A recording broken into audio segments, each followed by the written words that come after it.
I honestly don't even know where to start with this one. Let's dive in, because there has been a mass exodus, Call of Duty fans.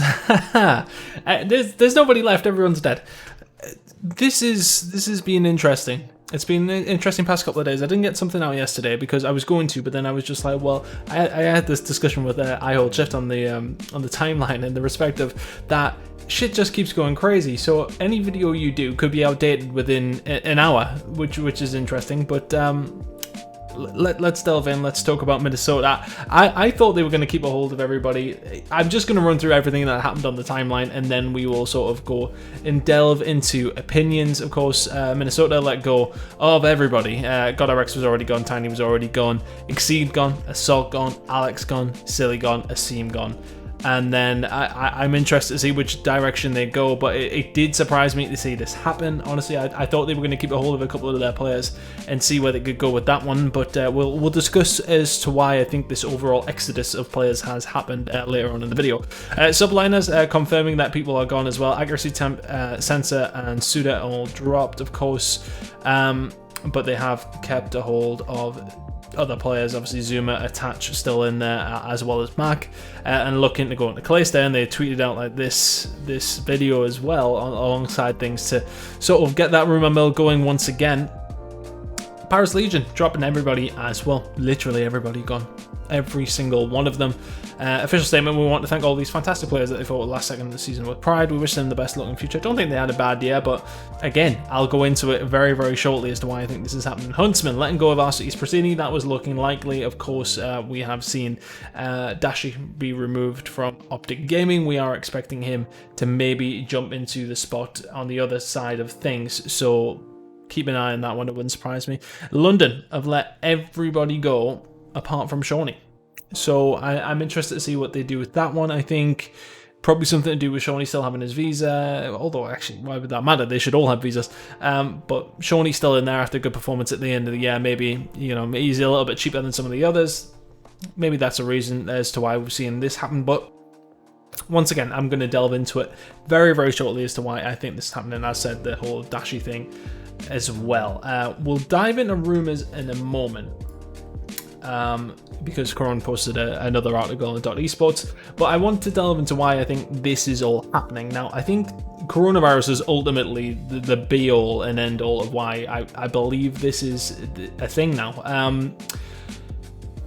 The thing is that with these contracts that these players have had over the past year, and let's just move into my face again here, because you don't want to say anything on the other screen.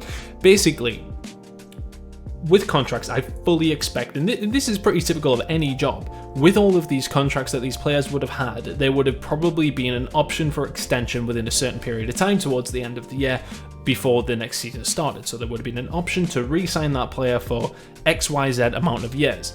I would imagine most organizations and franchises with their salt would have probably had that in there so that they could exercise that right to then re-sign these players if they wanted to, and if the players want to re-sign themselves as well.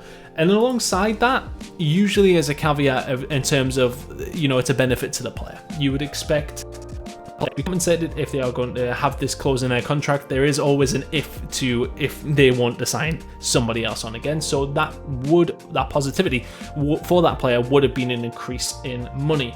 Now, I feel as if this is the reason as to why we are seeing a lot of players being dropped, because they can then cancel their contracts. They can then revert back and say to themselves, right, okay, well, we don't need to necessarily honor that re-sign just yet. Let's release them, and then we go again because of coronavirus. Now, okay, I might be talking absolute shit here, but I just think as if that these clauses would have bumped these prices, the players' wages up.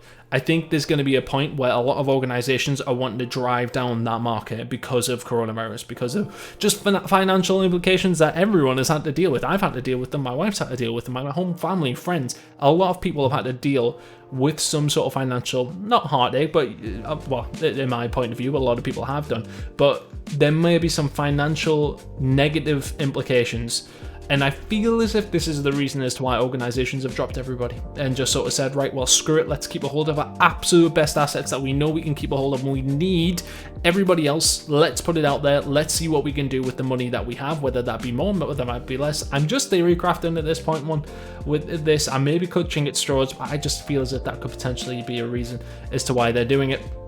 If that isn't the case, everyone's just dropping everyone and saying, right, okay, we want to improve our teams. Let's make this pool of free agents, which is extensive right now, and then we move from there and see what we can get a hold of. But it wouldn't surprise me to see a lot of these players actually go back to teams that they have been dropped from, especially in a couple of cases. However, let's move on and move on to the article that Crone put up. He's blaming Octane for this one in terms of why it made its way onto the timeline. However, let's move on down and look at what he's thinking for each and every team. Of course, Crone has his sources. I do not. Crone is my source, and I will give my opinion on each one of these teams and whether I think they will be happening. And I'm not like discounting his whole scenario in terms of what he goes through and what information he finds. I'm just sort of giving my opinion on if I think it makes sense, if I think it would be a good team, and we'll go from there. So let's have a look. First and foremost, Chicago Huntsmen. They released Arcity's Pristini and 2-pack today. No surprises, they're keeping Scump, Formal, and Envoy. As far as I know, it's still Dashi, who got released from Optic Gaming LA today, will fill the last spot on the team. It absolutely makes sense. I think it's a bit of a shame to see the Twins to go. Arcity's leaving. I think he would have been scary in that team, but he has a scary team on the other side of things as well. But back to Dashi for these guys, and it'd be nice to see him with that Black Ops 4 form in the new Black Ops game. So it could be very, very scary if he can reach that once again. But it seems to make sense. I see no reason as to why this won't happen. It just makes total sense for Dashi to move to Huntsman alongside Formal, Scum, and Envoy. Atlanta FaZe, a good upgrade for them coming in here. Let's have a look at what he said about it. So no official announcement coming through about any of the players, but it should be Major Maniac and Priester going. To my knowledge, Arcity's is still headed there to join Simp, Celium, and Abizi. As said, I think it's a good upgrade. I think if you were to place Arcity's in there instead of Priester or Major Maniac, I think that's an upgrade. They need a presence like Arcity's in there. I think it is a very, very good squad. It makes total sense with his departure from the Huntsman that this is going to happen, and I'm interested to see where Priester ends up. We'll talk about that a little bit later on in this article. Moving on, Minnesota Rocket. I mean, that was the one that really did surprise me. Everybody being dropped here, but let's have a look to see what Crone thinks they're doing. I'm told they were targeting Accuracy, Attach, Major Maniac, and Priester as their lineup, but with the New York subliners not officially releasing Attach, that means their Attach is staying with the subliners, or could be in the process of selling his contract. This one, I'm not too sure on. I think, Priester and Major Maniac would be a really good acquisition for them, but Rocket, I think, are one of these teams who may go back to players that they've released. To be honest with you, it wouldn't surprise me. But targeting Accuracy, Attach, Major Maniac, and Priester, if that roster was to happen, it's okay. I think Priester and Major Maniac on FaZe did nothing wrong, and obviously that team were at the top or in and around it for quite some time, of course. Finishing second at COD Champs just to Dallas, but realistically, they were at the top most of the way through, so I don't think that's a bad roster at all. Accuracy and Attach, I didn't think they did a great deal on subliners last year, but it's a brand new game, so the Rocket are going for a completely different squad. But again, it wouldn't surprise me to see a complete mix-up with this one and seeing some of those players back on the roster.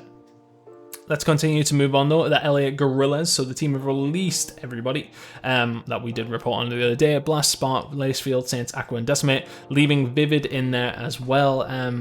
For now, he's been told that Silly and Assault are in there with the LA Gorillas, so that's an interesting one, considering I just thought that Silly and Assault might actually stay on the Rocket team, but honestly, who the fuck knows what's going on. This could change, unsure who they would target as their fourth. I like that as a roster though. I don't think it's a bad start at all. If they can find a really high caliber fourth, they've got a very, very good team. I think that's one of the ones that's on the cusp of either greatness or being average. I think it's one good player away from being a very, very good team, and there is a lot of good players that are still available at this moment in time. CL, let's talk about it, because obviously they released everybody apart from Octane. Let's have a look at the links. This team is one I haven't heard much about, which isn't necessarily a bad thing, although it's annoying. Octane, Looney, and Pristini are the names I've heard the most. Gunless was being linked here, but he might have other options. Octane, Looney, and Pristini, slightly underwhelms me. Obviously not from Octane side of things. I feel as if they've got more pull than that, and I'm curious to see where they go. Looney really didn't have a look in on Toronto at all throughout most of the year. Pristini was up and down, of course. I don't know. I'm not too sure on that one. Gunless being linked as well. Yeah, I always think at this moment in time that Gunless is a risk, so let's see. I think Octane and the Seattle squad have got something potentially going. I've seen that Merc tweeted him actually saying, I like what I'm hearing so far. I don't think he would be tweeting him with such gusto for Octane, Looney, and Pristine, if I'm honest. And that might sound harsh, and I might have somebody in the comments telling me, no, this would be a great team, but more so Looney on that side of things. I really like Looney. I think he's a really good guy and a fantastic player, but I just think he had a very underwhelming year, and I don't think Seattle will want a repeat of what happened. I don't think that Looney would necessarily guarantee that repeat of a bad year, of course, but it's not necessarily, you know, jumping for the stars in terms of keeping a hold of Octane and getting them a good team. London. So London is looking like they are trying to stay in the UK, of course. But intel on European teams is always difficult for Crone. I haven't asked around, honestly, either, so who the hell knows? But from what I understand, Shawnee, Alex, and Dylan are a team of 3, and they're looking for a 4th. They've officially released Dylan today, but it doesn't mean that they can't or won't renegotiate a new contract when he's an unrestricted free agent. It makes total sense that they would maybe keep a hold of Dylan. I'd like to see one of the twins back in this one, probably Brad, but let's wait and see on this one. So Wuskins to this team would make sense to me, but honestly, there's so many different free agents out there. I'd imagine they will keep it UK. It would not surprise me to see them reach to the challenger scene. The European challenger scene was mostly dominated by UK competition. You've got anybody in Timor, anybody, of course, in SNG. They will be contracted to those organizations, no doubt, but that would be a nice penny to pay. I don't think it would cost London very much to get a hold of one of those players. If they want to keep it UK, it's not a bad shout to do so. This team maybe needs an AR. Like, you're looking at somebody like Dave potentially maybe slotting into that London team. Maybe, I don't know, I'm just theory crafting here. If they are looking for one and they don't want to, you know, splash out completely, it's not a bad choice to go with. Florida, they're keeping a hold of Skies and Awakening. No official announcements coming through. Sorry, just changing the screen. Skies and Awakening are staying. Ferro has options elsewhere, but he could still stay. Frosty recently removed Mutineers from his Twitter bio. I mentioned on stream he doesn't have a team. Havoc status is unknown. So it's looking like guaranteed they are keeping hold of Skies and Awakening, potentially Ferro as well, but there is, as mentioned, a lot of talent still free, so I'll be interested to see which way they go, because Awakening was somebody who they really did take a bit of a risk on, and it did pay off after I seen him in challenges in obviously Black Ops 4 way back when I cast Call of Duty that one time. He was a good player that we did really notice when he was in that challenger side of things. So if they can maybe take another risk on another player like that, who knows if it does pay off for them. But Florida, you know, it was a bit of a bad end to the year, but realistically, they didn't do too bad finding a player like Awakening. Toronto, for me, I honestly, I know that Corona is putting in here that he doesn't know what's going on with it, but Kleenex and Kami officially announced that they were re-signed. Methods and band status is unknown, so they may renegotiate contracts. However, I actually have no idea what they're doing. Honestly, it wouldn't surprise me to see them stick around with this roster and stay with it. Honestly, I think keeping a hold of Methods and Bance, Kleenex, Bance, Methods, and Kami would be a very, very good squad. I think they'll probably have offers, but I think it's a sensible decision if they stuck with Kleenex, who was just getting better and better. Kami had a great year as well. Do not be surprised if these two do stay on this Toronto team. Let's quickly move on to Optic LA. Kenny, TJ, Slash, and Draza are still in there, but rumors of Priester coming in. They didn't announce Draza, but Gunless is a name that he's mentioned. Gunless will be a name that a lot of people are mentioning, but honestly, as I mentioned, I think he's still a risk for a lot of teams. Like, how many times the past couple of years that he's been on a team and he's, well, not been let go, but he's moved into a position where, you know, he's not getting on with the team. It's happening too often here now, and he needs to reevaluate his maybe mentality as a player in terms of, you know, his attitude. But he's a really great player, obviously, so people may take that risk. Honestly, it doesn't seem as if Kron knows what's going on with Priester. Not sure what's happened, but I would like to see Priester on that team with Kenny, TJ, and Slash. I think that would be very, very good. But let's see what goes with that one. Obviously, they will be really linking up from that 100T squad that did so well throughout the year. It wouldn't surprise me to see that one happen. Let's move on to the last couple here, though. Paris Legion, the entire team has been released. This is another European team I don't have much on, however I believe they're very much as interested in French amateur player Hydra and possibly Australian amateur player Pred. I do not know a single thing about Pred, I'm not going to pretend that I do. Both are top tier talents from the challenger scene. There's also a chance they could re-sign some of their older players such as Dent or Zed. Now for me, Paris is a team I thought about a lot, and it wouldn't surprise me to continue to see these European organisations want to see themselves with European representation. Hydra is a good one for them, because when, I mean, in the off-season at one point, I was speaking to a lot of the guys who were organising Paris, and they said they wanted to keep it very French. They wanted to have French player representation. Hydra is a player they could put a lot of money into and just throw the fattest buyout into his contract, put him on this French team to represent France as a nation. The French love that sort of thing. This Paris squad loved that sort of thing. So Hydra in there, for me, it's probably going to happen. It really, really is. He's a very, very good player as well. I've heard a lot of people talk a lot of good about him, watching some of his play this year as well. Very, very solid. I noticed Real was talking about his English getting a lot better as well, which is something that they should be doing. And if Real is doing that with them, power to him. That's what they need to get done if they want to see him in a very good squad. I would like to see some veterancy in this one. And hear me out. Tommy obviously was dropped from Dallas after not playing for them whatsoever, of course, throughout the year, but he has a huge French following, and honestly, I wouldn't think that would be a bad idea putting Tommy into that one. In terms of ability, of course, he's only been playing Warzone throughout the year. Do they take that risk in that sense? Even having him in there as somebody as like a coach, like that sort of thing, I don't think Tommy's a bad shout to put in that sort of team, if I'm honest, just to help a player like Hydra if they do get a hold of him. I'd be curious to see what's going to go on there. Of course, Curran has now gone to mention that Denza Zed are players that they could re-sign.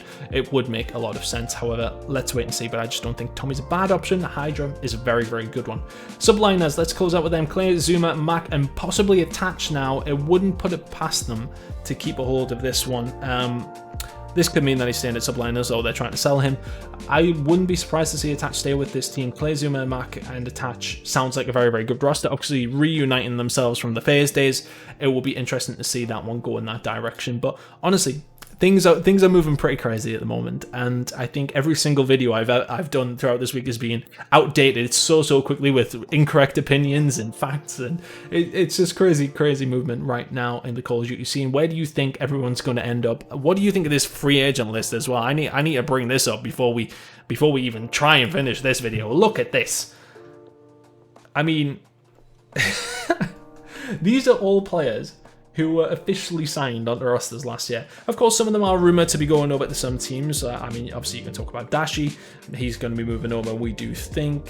Arcides, we do think he's moving over as well. But, like, I mean, how many in here? We don't really know what they're doing. There's a lot of them. There is a lot of talent still on offer to a lot of these teams, and honestly, it's pick who you want and go for it and see if you can offer them enough money and a good enough team for them to go on to.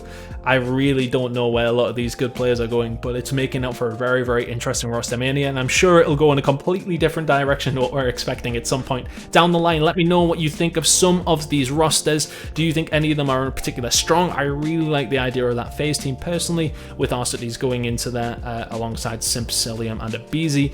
I would love to see the French Paris Legion squad pick up Hydra and go with the French team, or at least lead him into there as a player who has got a lot of hype behind him. Of course, Clay's tweeting out about him. Is that enough for the Paris Legion to really sort of take notice and maybe go with the challenger side of things for them as well as London? Do they look into the very much high caliber challenger teams in the UK and try to pick from there and maybe go with something a little bit different? Who knows? There's a lot of good free agents out there as well.